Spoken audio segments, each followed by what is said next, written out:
好啊，大家好啊，歡迎大家翻嚟上市公司八字系列。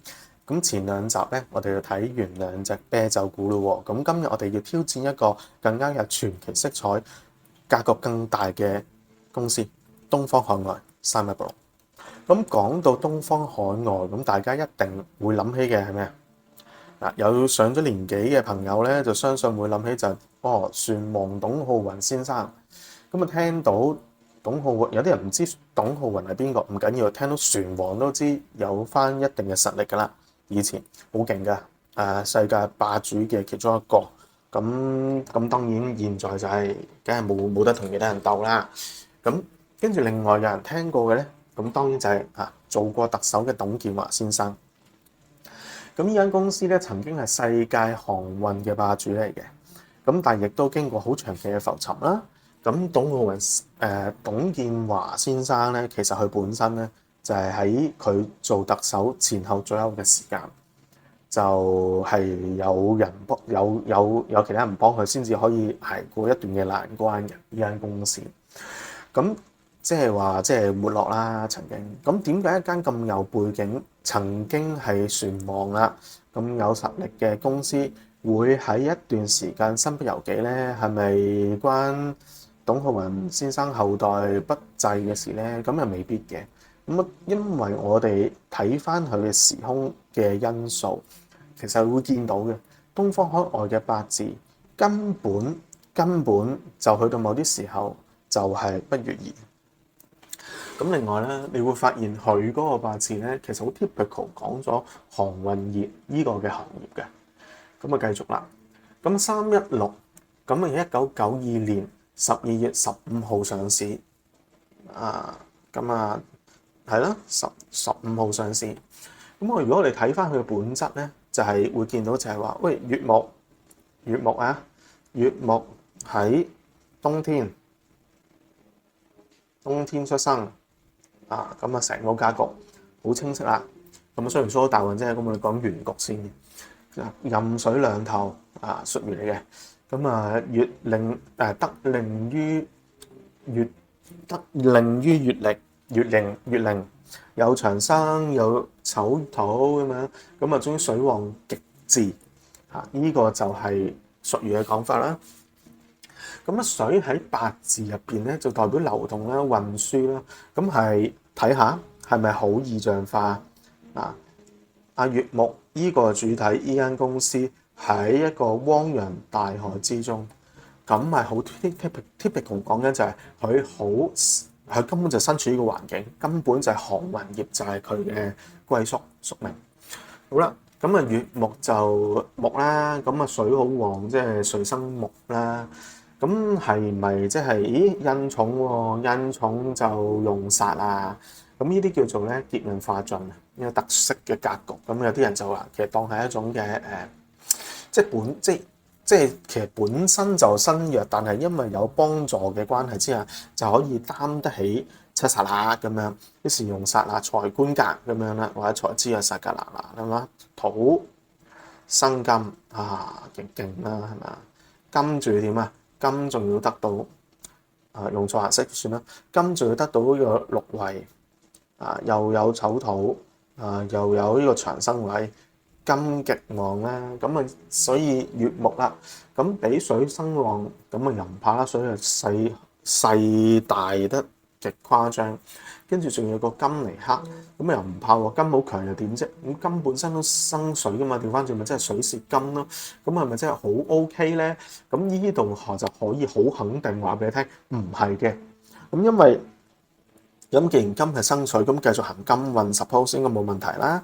咁大家所見咧，當然呢間公司初創冇所謂啦。喺1995年嘅實初上市，水旺咁又唔怕啦。跟住去到05咁15、25咁啊，去到現在25呢個大運。咁但係喺05至到15呢個金旺嘅時候，佢唔係好掂嘅喎。咁點解？喂，咁又話用金，咁唔掂，咁點解咧？咁即係其實話到俾你聽咯，好明顯就係根本就係唔係劫運化進咯。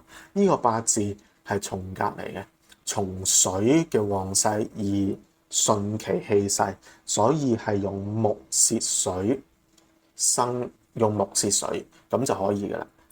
咁啊，所以用木就幾金，行金運唔係太得嘅。但係因為水好重，本身水好重，咁用木本身又唔夠力啦，係咪？嗱，月木喺呢度成個形勢無根嘅，點用啊？咁無根又冇木透，咁點用啊？咁梗係其實真係冇得用嘅。呢個就係答案，係冇得用嘅。咁但係咁每年12個月梗有1-2個月係木旺噶嘛。嗱，春天有2-3個月啦，咁天干有每10個月份有2個木旺啦。呢個年份喎，咁月份入邊咁又有唔同嘅日子係同木有關啦，時間又係啦，12個輪迴圈同埋10個輪迴圈梗有㗎。咁所以佢幾時會好就係會有一個好 fluctuate 嘅現象啦，就係有嘅時候會好，咁冇嘅時候咪冇咁順利咯嚇。因為用神有顯現嘅關係嘛，有顯現即係正可以利用到個環境，於是就實力大提升。呢個就係嗰個答案啦。咁大家冇啊嘛，咁咪唔得咯。咁仲要俾金克咁啊係咪大問題啊？好，問題係看似大，但係唔驚，因為水泄咗金。咁所以係唔怕嘅。咁即係要換算翻講翻個現實情況，就係公司咪浮浮沉沉咯。OK， 冇問題，正常。你會見到若然用佢嘅實力價值去睇嘅話，咪睇翻股市嘅價格咯，冇乜分別㗎嚇。以由一個即係睇到價格嘅應該05左右啦。之前嘅我揾唔到數據啦。咁但係呢2年去到話25之前，21、15嘅時候有水旺嘅年份係有提升啊，木旺嘅時候有提升啊。但係之前其實都係浮浮沉沉嘅。咁所以係啦，睇表啦，呢度講翻就係2020至到2024，佢表現驚人啦，係因為就係水木旺嘅時候。咁所以我哋已經得到答案啦，就係話若然用佢嚟一個研究八字。咁我哋會得出知道就係話，喂，唔係喎，唔係一定用金嘅喎。咁係喎，頭先有冇講冇唔用得金？點解唔用得金？因為佢係月木。我唔知有冇講多次啦。月木陰干嚟嘅，陰干嚟嘅，陰干就起生時就唔中意克。咁如果要用煞去克佢，唔係唔得，咁啊一樣克到，但係唔係佢中意嘅事。正如一個人佢做啲事。做啲自己唔中意嘅事都可以生存，中唔中意啊？唔中意，咁做得好唔好啊？唔中意又點做得好咧？係咪先？咁都可以做得好嘅，唔中意都可以做得好㗎。咁但係如果做中意嘅嘢，咪更好咯。因為自己做得順心啊嘛。咁好啦，呢個第一。第二，咁照用七煞嘅話，個煞陰干嚟喎，又係唔中意克。咁 negative 加 negative，即係我唔中意，做嘅事又唔適應，咁咪出現翻就係啱啱所講浮沉嘅情景咯。咁所以好啦，咪就係水木旺年咦，適宜嘅時期到啦。咁所以就大爆發啦。好啦，咁呢個睇圖，如果大家有興趣，咪睇翻東方海外嘅圖表，咪見到咯。純價格嘅反應，咪見到佢價值實力嘅起跌咯。好啦，但係有啲位你睇唔到嘅啫。每年喺水木旺年，特別係水旺嘅年份，因為蝕金水旺嘅時候，其實係同其他時間係唔同嘅。咁所以其實就話翻俾大家聽，歷史係重演嘅，無論係人、事、公司，歷史係重演嘅。咁如果我哋只要掌握到呢個歷史重演嘅規律，就嚟舉例，我係自己喺水旺嘅時候做事係順利嘅。咁我咪專係喺自己水旺嘅時間做嘢咯。咁例如咪就係喺逢親冬天先做嘢咯。咁係咪就係冬天咧？時間都得噶嘛。深夜嘅時候先至開工，自己加班，即係想做好工作，咪自己深夜嘅時候開翻部電腦加班做啲嘢 complete 好佢咯。咁呢啲咪就係成功嘅要素咯。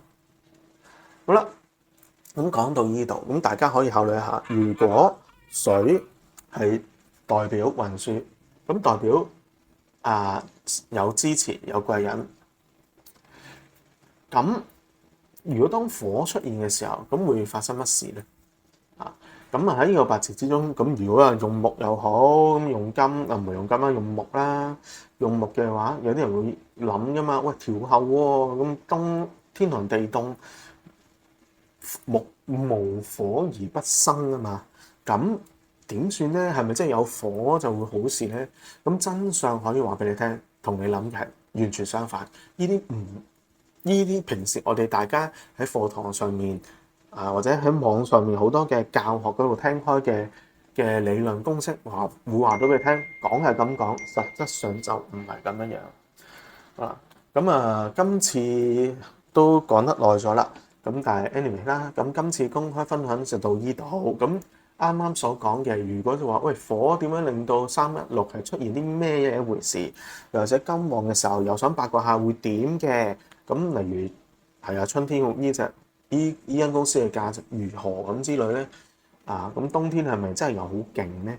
咁呢啲學術嘅分享咧，咁同埋加上今年丙午年啦，火旺會對呢間公司帶嚟咩嘅特色嘅情景咧？用八字去睇嘅話，睇下啲公司會發生乜事咧？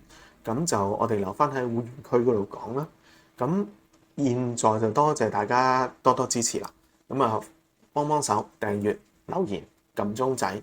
咁喺會員區，我哋繼續會拆解呢個316嘅季節嘅禁忌。咁喺 Patreon 見啦，謝謝大家。